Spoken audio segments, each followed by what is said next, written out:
आज 24 ऑक्टोबर 2020 वेतन अनुदान 1 एप्रिल 2019 पासून मिळण्याची मागणी. विविध भावी शिक्षक आमदार होण्याकरिता इच्छुक असलेले, पदवीधर आमदार होण्यासाठी इच्छुक असलेले उमेदवार जे आहे, नवीन उमेदवार हे शिक्षकांकरिता करीत आहे. निश्चित चांगली बाब जी आहे ते प्रयत्न करत आहे. प्रयत्नांती परमेश्वर असं म्हणायला काही हरकत नाही.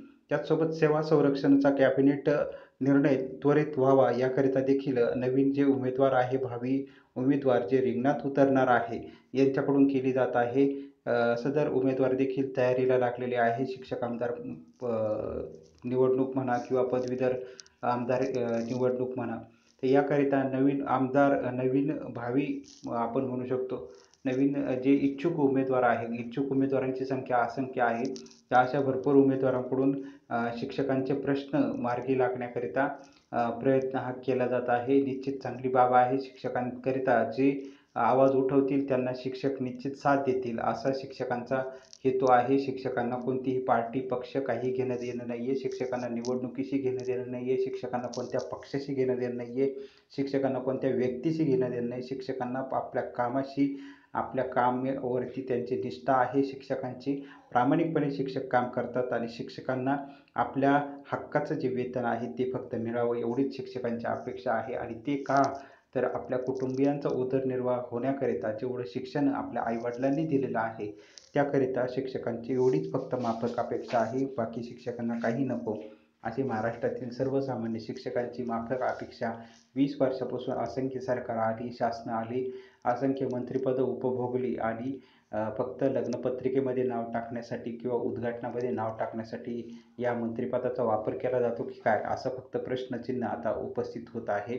आणि जर आपल्याला निर्णय घेता येत नसेल तर कॅबिनेट दर्जाचं मंत्रिपद काय कामाचं, असा देखील प्रश्न आता शिक्षकांकडून, सर्वसामान्य शिक्षकांकडून सत्ताधारी पक्षातील विविध जे काही व्यक्ती आहे किंवा विविध जे कॅबिनेट दर्जाचे मंत्री महोदय असतील त्यांना विचारलं जात आहे. जर आपण कॅबिनेट दर्जाचे असाल, आपण सत्तेमध्ये आहात, आत्ता सत्तेमध्ये आहात तुम्ही, आणि आत्ता जर तुम्हाला आमच्या संदर्भात जर तातडीने जर निर्णय घेता येत नसतील तर तुमची सत्ता आमच्यासाठी काय कामाची. आणि भविष्यामध्ये तुम्ही पुन्हा मत मागायला आल्यानंतर तुम्ही परत जर निवडून येण्यासाठी परत जर मत मागणार असाल तर त्यावेळेस पुन्हा तुम्ही सांगणार की आमची सत्ता आली तर आम्ही तुमचं काम करू. मग सत्तेत असताना तुम्ही का काम करू शकत नाही. तर याचकरिता जे नवीन उमेदवार आहे, शिक्षक आमदारकीकरिता, पदवीधर आमदारकीकरिता असंख्य उमेदवार हे इच्छुक आहे. आणि त्यामुळे शिक्षक शिक्षक आमदारकीची निवडणूक आणि पदवीधर आमदारकीची होऊ घातलेल्या ज्या निवडणुका आहे त्या फार रंगत जनक होणार आहे. लढाई जी आहे यावेळेस पक्षीय न होता व्यक्ती विरुद्ध ही लढाई होण्याची शक्यता आहे. कारण आता सर्वसामान्य शिक्षकांना समजलेलं आहे की पक्षात सत्तेमध्ये जरी एखादा शिक्षक आमदार किंवा पदवीधर आमदार असला तरी देखील तो काही काम करू शकत नाही. कारण त्याच्याकडे तेवढे अधिकार नसतात. त्यालाही त्याच्या तिकिटाची काळजी असते. त्यालाही वरिष्ठ जे सांगतील त्यांचा आदेश मानावा लागतो. पक्षाचा आदेश मानावा लागतो. पक्षाने सांगितलं 2 + 2 = 10 तर त्याला 10च म्हणावे लागतात. पक्षाने सांगितले 2 - 2 = 10 तरी त्याला 10च म्हणावे लागतात. कारण त्याला तिकिटाची काळजी असते. त्याच्यामुळं शिक्षकांना कशा पद्धतीने तुम्हाला गोलमाल करायचं आहे ते तुमची कला तुम्ही दाखवा आणि शिक्षकांना मार्गी कसं ठेवायचं आहे तुमच्या पद्धतीने, तो प्रश्न तुमचा आहे. आणि तरच तुम्हाला पुढं तिकीट मिळू शकतं. अशा पद्धतीचं वातावरण आता शिक्षकांमध्ये चर्चेचा भाग जो आहे तो बनलेला आहे. कारण काही जे शिक्षक आमदार आहे, काही पदवीधर आमदार आहे, यांनी मात्र खूप प्रामाणिकपणे पोटतिडकीने कोरोनाच्या काळामध्ये मुंबई येथे जाऊन देखील शिक्षकांकरिता हा जो प्रश्न सोडवण्याकरिता खूप प्रयत्न देखील केलेले होते. परंतु काही असे देखील शिक्षक आमदार आणि काही असे देखील पदवीधर आमदार यांच्यामध्ये विरोधाभास होता की त्यांनी शिक्षकांकरिता पदवीधर किंवा वेतन अनुदानाचा प्रश्न असेल, प्रचलितचा प्रश्न असेल, त्याचसोबत सेवा संरक्षणाचा प्रश्न असेल, हा प्रश्न लोंबकळत ठेवण्याकरिता जास्तीत जास्त कशी मदत होईल आणि यामध्ये कसा खोडा घालता येईल, हा प्रश्न कसा जास्त काळ दिरंगाई त्यामध्ये होईल आणि आपल्याला भविष्यामध्ये पुन्हा निवडून येण्याकरिता प्रचलितचा मुद्दा कसा ताठर ठेवता येईल याकरिता देखील काहींनी फिल्डिंग जी होती ती लावलेली होती. आणि याची सर्व सत्य बाजू जी आहे ती आता सर्व शिक्षकांपर्यंत पोहोचलेली आहे. त्याच्यामुळं नवीन जे उमेदवार आहे, गुडघ्याला बाशिंग बांधून देखील नवीन शिक्षक उमेदवार, पदवीधर आमदारकीचे उमेदवार जे आहेत ते तयार आहे. आणि निश्चित यावर्षी जी पक्षीय निवडणूक न होता व्यक्तीविरुद्ध ही शिक्षक आमदारकीची आणि पदवीधर आमदारकीची निवडणूक होणार आहे. कारण जे मतदार आहे, शिक्षक हा मतदार आहे शिक्षक आमदारकीचा, आणि जो मतदार आहे तोच जर सत्ताधारी पक्षामधील जर शिक्षक आमदार असतील किंवा पदवीधर आमदार असतील, यांनीच जर वेतन अनुदान अजून शिक्षकांच्या, उच्च माध्यमिकच्या शिक्षकांच्या खात्यावरती अजून ₹1 सुद्धा पगार जमा झालेला नाही आहे. आणि आज सत्तेत येऊन 1 वर्षापेक्षा जास्त काळ जो आहे तो उलटलेला आहे, आणि तरी देखील आपण सत्तेमध्ये असून जर आमच्या खात्यावरती ₹1 पगार जर जमा करू शकत नाही, तर आपण सत्तेमध्ये पुन्हा येऊन सत्तेमध्ये बसून तुम्ही आमचं काम करूच शकत नाही, हा जो भावना आहे ही शिक्षकांच्या मनामध्ये तीव्र झालेली आहे. आणि त्यामुळे यावेळेस नवीन चेहऱ्यांना संधी मात्र मिळू शकते, असा देखील कयास जो आहे, असा देखील जो शक्यता आहे ती बांधली जात आहे. आता शेवटी मातब्बर विरुद्ध जसे याआधी विविध ज्या लाटा आलेल्या होत्या, त्या लाटांमध्ये मातब्बर जे आहे ते भुईसपाट झालेले होते, सुनामी आलेली होती. तशीच सुनामी जी आहे, तशीच लाट जी आहे, सुप्त लाट आपण त्याला म्हणू शकतो, ती शिक्षकांच्या मनामध्ये आहे. तीव्र संताप जो आहे शिक्षकांच्या मनामध्ये आहे. शिक्षक जरी बोलत नसले, परंतु हा संताप शिक्षकांच्या खात्यावरती ₹1 सुद्धा जमा झालेला नाही आहे.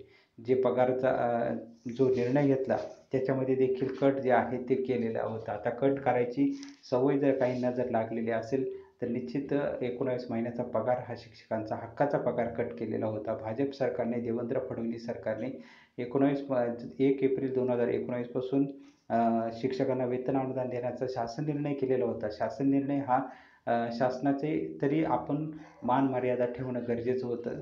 शिक्षकांच्या बाजूचा निर्णय तो आपण ठेवणं गरजेचं होतं. परंतु तरी देखील त्याच्यामध्ये काही व्यक्तींकडून खोडा घालण्यात आलेला होता. त्यामुळे शिक्षकांना जे सध्या सत्ताधारी आमदार किंवा सत्ताधारी शिक्षक आमदार, पदवीधर आमदार यांच्या विरुद्ध जी आहे ती सुप्त लाट जी आहे ती सध्या प्रकर्षाने पाहायला मिळत आहे. याचं कारण एवढंच की सत्ताधारी असून देखील जर खात्यामध्ये शिक्षकांचे ₹1 जर पडत नसेल, तर आपण काय कामाचे, असा सर्वसामान्य प्रश्न शिक्षक आमदारांना, पदवीधर आमदारांना शिक्षक जे आहे प्रचार करत असताना विचारत आहे. आणि ही बाब जी आहे ती सातत्याने पुढे येत आहे. विविध माध्यमांमध्ये हे सर्व चर्चा, याच्या ऑडिओ क्लिप, याच्या व्हिडिओ क्लिप ज्या आहेत त्या व्हायरल सर्रास होत आहे. आणि त्यामुळे निश्चित जे येणारं जी निवडणूक आहे ती खूप रंजक होणार आहे. आणि त्याकरिता जे नवीन उमेदवार आहे त्यांनी तयारीला सुरुवात देखील केलेली आहे, आणि त्यांनीच मागणी केलेली आहे वेतन अनुदान 1 एप्रिल 2019 पासून मिळण्याची मागणी नवीन उमेदवार जर करत असतील, तर निश्चित नवीन जी काही निवडणूक होणार आहे ती फार मजेशीर होणार आहे. त्याचसोबत नवीन जे उमेदवार आहे त्यांनी दुसरी देखील मागणी केलेली आहे, सेवा संरक्षण कॅबिनेट निर्णय त्वरित करण्यात यावा, अशी मागणी जी आहे ती शिक्षक आमदारकीसाठी इच्छुक असलेले, पदवीधर आमदारकीसाठी इच्छुक असलेले नवीन उमेदवार करत आहे. आणि त्यामुळे जे आत्ता सत्तेमध्ये असलेले किंवा आत्ता जे काही शिक्षक आमदार, पदवीधर आमदार आहे, त्यांना या पद्धतीच्या मागण्या केल्यानंतर पोटात गोळा यायला सुरुवात झालेली आहे, अशी चर्चा जी आहे शिक्षकांमध्ये आता रंगू लागलेली आहे. जर नवीन उमेदवारांनी अशा पद्धतीने जर मागणी केली आणि जर सातत्याने 5 वर्षापासून काही उमेदवार जे आहे शिक्षक आमदारकीसाठी, पदवीधर आमदारकीसाठी सातत्याने जर शिक्षकांच्या प्रश्नासाठी शिक्षकांसोबत जर फिरत असतील, तर निश्चित त्यांना भविष्यामध्ये फार मोठी संधी जी आहे ती शिक्षकांकडून दिली जाऊ शकते. कारण सत्तेत असून जर काही काम करता येत नसेल, तर ती सत्ता काय कामाची, असा प्रश्न सर्वसामान्य शिक्षकांना पडलेला आहे.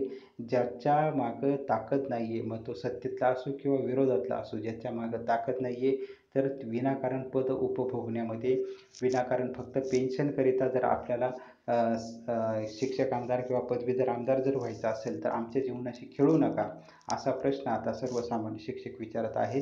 सेवा संरक्षणाचा कॅबिनेट निर्णय लवकरात लवकर करण्यात यावा. कारण काही दिवसापूर्वी वेगवेगळे आंदोलनं, पायदिंडी झालेले होते, उपोषणं झालेले होते, आंदोलनं झालेली होती, आणि त्यानंतर सेवा संरक्षणाचा हा जो प्रश्न आहे त्याविषयी माननीय शिक्षण मंत्री यांनी सांगितलेलं होतं का सेवा संरक्षणाचा हा विषय पूर्णपणे शिक्षण विभागाच्या अखत्यारीतला आहे आणि त्याची फाईल आम्ही तयार करायला दिलेली आहे.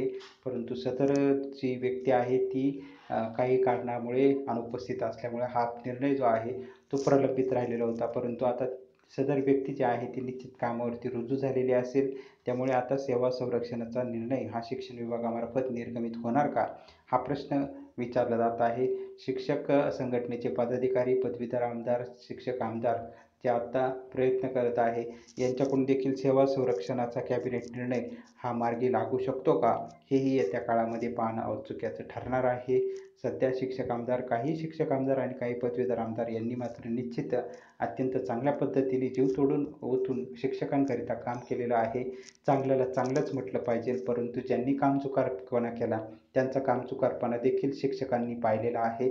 त्याच्यामुळे चांगलं कोण आणि वाईट कोण याचं निश्चित मूल्यांकन जे आहे ते शिक्षक येत्या काळामध्ये करतील आणि कशा पद्धतीने चांगल्या एक उत्कृष्ट शिक्षक आमदाराकरिता मूल्यांकनाच्या कोणत्या अटी पाहिजे, कोणत्या शर्ती पाहिजे, या अटी आणि शर्ती निश्चित शिक्षक जे आहे महाराष्ट्रातील 62,500 शिक्षक या चांगल्या जाचक अटी आणि चांगल्या जाचक शर्ती या निर्गमित करून योग्य ज्या गरजेच्या अटी आहेत, ज्या योग्य त्या शर्ती आहेत तेवढ्याच ठेवून योग्य आणि एकदम प्रामाणिक शिक्षक आमदार आणि प्रामाणिक पदवीधर आमदार जो आहे तो भविष्यामध्ये शिक्षक मतदार पेटीतून निर्माण करतील अशी इच्छा जी आहे सर्वसामान्य शिक्षकांकडून बाळगली जात आहे. एक प्रामाणिक आणि धाडसी नेतृत्व असलेला शिक्षक आमदार जो आहे हा आणि त्याचसोबत पदवीधर आमदार जो आहे जो शिक्षकांसाठी धडपडणारा, धाडसी निर्णय घेणारा, उपोषण करणारा, शिक्षकांकरिता आंदोलन करणारा आणि स्वतः घरातून खिशातून पैसे खर्च करून शिक्षकांकरिता लढणारा, काही असं नको शिक्षकांकडूनच पैसे काढायचे आणि शिक्षकांकरिता खर्च केला असं दाखवायचं, असं काही नको. तर असं कोणाकडून होत असेल तर अशी देखील चर्चा देखील रंगत आहे. त्यामुळे आता पोस्टरबाजी करणारे जे आहे शिक्षक आमदारांचे जे शिक्षकांमध्येच पेरलेले मग त्या शिक्षकांना काही भेटतं की काय, असं देखील सर्वसामान्य शिक्षकांकडून प्रश्न विचारला जात आहे की ज्या शिक्षक आमदारांकडून आपल्याला किंवा ज्या सत्ताधारी पक्षातील ज्या व्यक्तींकडून आपल्याला जर काही निर्णय जर झालेला नाही, अजून खात्यावरती पगार मिळालेला नाही आहे, तर त्यांची उदो का केली जात आहे, मग याच्यामागं काही आर्थिक लाभ मिळतोय की काय, असा देखील प्रश्न सर्वसामान्य शिक्षक पोस्टरबाजी करणाऱ्या शिक्षकांना विचारत आहे की आपल्याला या संदर्भात काही कमिशन वगैरे मिळतंय का किंवा पोस्टरमागे काही पैसे ठरवून दिलेले आहे का, असं देखील प्रश्न जो आहे तो सर्वसामान्य शिक्षक जे आहे पोस्टरबाज हिरो जे आहे यांना विचारत आहे. त्याच्यामुळं शिक्षकांना फक्त खात्यावरती पगार जमा झाला पाहिजे. कोणत्याही पक्षाविरुद्ध किंवा कोणत्याही पक्षाच्या बाजूने शिक्षकांना भूमिका, राजकारणाशी शिक्षकांना काही घेणं देणं नाही आहे. फक्त खात्यावरती जो लवकर पगार जमा करून देईल त्याच्यामागं शिक्षक उभे राहतील. हा एकदम साधा आणि सोपा शिक्षक आमदारकी आणि पदवीधर आमदारकीचा साधा सोपा फॉर्म्युला शिक्षकांकडून तयार करण्यात आलेला आहे. जो शिक्षकांना लवकरात लवकर खात्यावरती पगार जमा करून देईल. सर्व शिक्षक त्या शिक्षक आमदारासोबत, त्या पदवीधर आमदारासोबत डोळे झाकून उभे राहतील. असा फक्त अट जी आहे ती शिक्षकांनी ठेवलेली आहे. त्याच्यामुळे आता येत्या काळामध्ये काय होणार आहे, प्रचलितनुसार शिक्षकांना वेतन अनुदान मिळणार का, सेवा संरक्षणाचा कायदा कॅबिनेटमध्ये होणार का, शिक्षण विभागामार्फत जे काही अनुपस्थित अधिकारी होते ते हा सेवा संरक्षणाचा कायदा लवकरात लवकर त्याची फाईल पूर्ण करून शिक्षण विभागामधील जी महिला अधिकारी आहे ती या कायद्याला मंजुरी देईल का, की पुन्हा सदर महिला अधिकारी या कायद्यामध्ये काही खोडा घालून ठेवेल, असा प्रश्न देखील शिक्षक संघटनेच्या पदाधिकाऱ्यांद्वारे विचारला जात आहे. त्यामुळे या सर्व प्रश्नांची उत्तरे येत्या काळामध्ये काय नेमकी होतंय, कशा पद्धतीने भविष्य हे लिहिलं जात आहे त्याची माहिती आल्यानंतर ती आपण माहिती वेळोवेळी बघणार आहोत.